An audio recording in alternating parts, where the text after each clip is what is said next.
നല്ല പതഞ്ഞു പൊങ്ങി വരുന്ന ദോശ ബാറ്റർ ഉണ്ടാക്കാനായിട്ട് അറിയാത്തവരായി ആരെങ്കിലും ഉണ്ടോ? ആരെങ്കിലും ഉണ്ടെങ്കിൽ അവർക്കായിട്ടാണ് നമ്മളുടെ ഇന്നത്തെ ഈ വീഡിയോ. അപ്പോൾ നമുക്ക് എന്തൊക്കെയാണ് ഇതിനാവശ്യമായിട്ടുള്ളതെന്ന് നോക്കിയാലോ. 2 ഗ്ലാസ് പച്ചരി 2-3 തവണ നല്ല വെള്ളത്തിൽ കഴുകിയ ശേഷം കുതിർക്കാനായിട്ട് ഇട്ടേക്കുന്നതാണ്. അതിന്റെ കൂടെ തന്നെ 1/2 ഗ്ലാസ് ഉഴുന്നും കൂടി ഇട്ടിട്ടുണ്ട്. ഇനി ഇതിന്റെ കൂടെ 3 ടേബിൾ സ്പൂൺ ചോറും 1 ടീസ്പൂൺ ഉലുവയും 1/2 ടീസ്പൂൺ പഞ്ചസാരയും 1/2 ടീസ്പൂൺ ഈസ്റ്റും കൂടി വേണം. അതിനുശേഷം നമുക്കിതെല്ലാം നല്ലതുപോലെ ഒന്നരച്ചെടുക്കണം.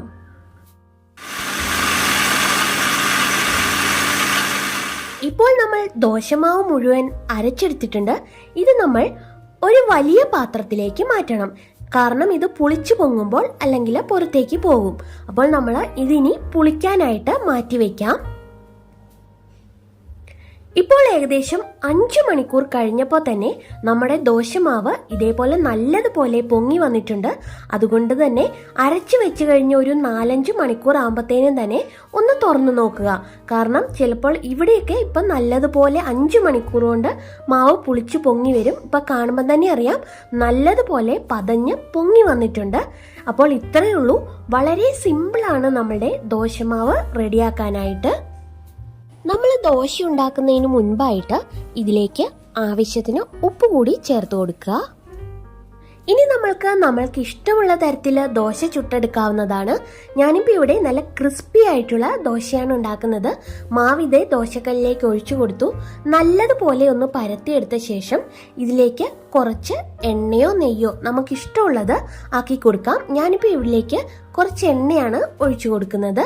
അതിനുശേഷം നമുക്ക് ഇത് നല്ലതുപോലെ മൊരിയിച്ചെടുത്ത ശേഷം കഴിക്കാവുന്നതാണ്.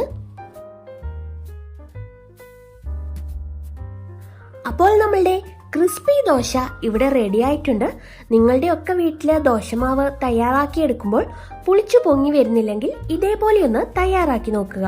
അപ്പോൾ തീർച്ചയായിട്ടും നിങ്ങൾക്കും നല്ല റിസൾട്ട് കിട്ടുന്നതായിരിക്കും.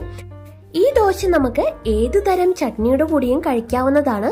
വെറുതെ കഴിക്കാനും നല്ല ടേസ്റ്റാണ്. ഇതിപ്പം നമുക്ക് ഇങ്ങനെ ഒടിച്ചു നോക്കുമ്പോൾ തന്നെ നല്ല ക്രിസ്പി ആയിട്ടുണ്ടാവും. ഞാനിപ്പോൾ ഇവിടെ തക്കാളി ചട്നിയുടെ കൂടിയാണ് ഇത് കഴിക്കുന്നത്.